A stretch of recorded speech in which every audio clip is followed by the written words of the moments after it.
So I asked my patrons to help me fill in some of the gaps I've got left over on the relief carving board so they can get to decide what's in the remaining squares, or some of them at least. And Bernie asked for something Antipodean. And right after I looked up the definition of Antipodean, I came up with a few ideas.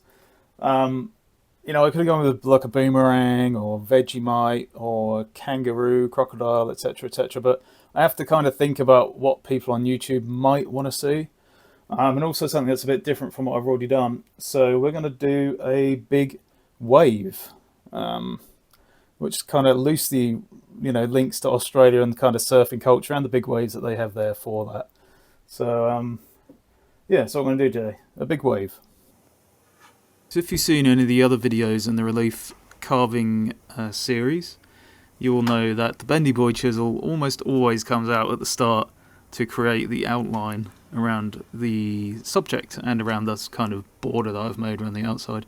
You don't need to have a bent chisel to do this. Like, you could just use another flat chisel or a knife, but it is quite important to get the cuts as deep as you need them to be, because when you come to do this gouging stage, you don't really want to be flicking up a lot of the material that you got on the inside where the subject is, because you don't really know how high and low you want those parts to be yet.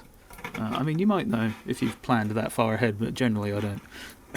So if you're like me, you might want to keep that subject intact.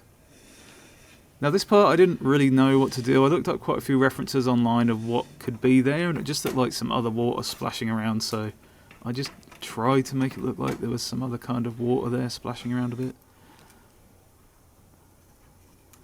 Now this bit, what I wanted to do was keep the top part of the wave higher than a lot of the rest of the wave to make it appear like it's further out, because it is in reality that part of the wave is kind of pushing over further than what's inside.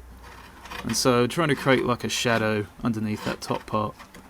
And for here, because I'm going across the grain, I needed quite a sharp gouge. I think that gouge could be sharper actually, to create these lines of the waves, and I just wanted to try and make them more uniform as I went across, rather than just a load of things just like crazy carved lines. So I went inside the grooves with the gouge over and over again to make a kind of uniform-ish pattern across, like you can see right there.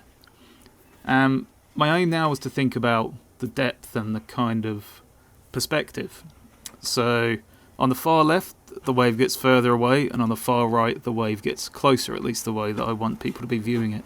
So on the far left, I would try to add more details and put them more tightly together, and on the far right, I try to space the details out a little bit more. So it gives you that kind of impression that over to the left is the part that's further away. And so I do the same with this tiny gouge, putting little indications of waves or the water movement on the far left closer together, and then the indications of the water movement on the far right further away. So hopefully that creates that sense of depth, which is quite often quite hard to attain in a relief carving. I'd like to thank my patrons for hanging around while I do all these different videos.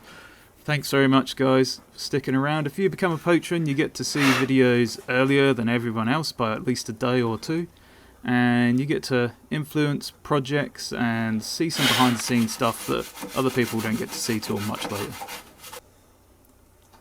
I clean it with a toothbrush, and then I put some linseed oil on with a brush that I obviously didn't clean properly. I thought I did.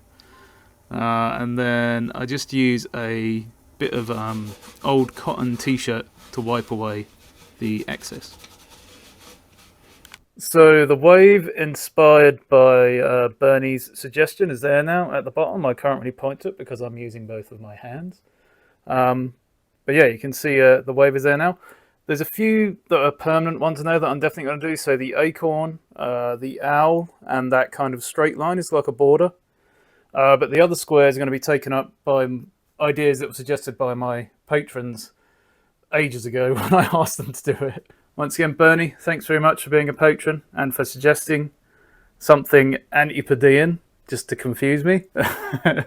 And I'll see you guys in the next video. Thanks for watching.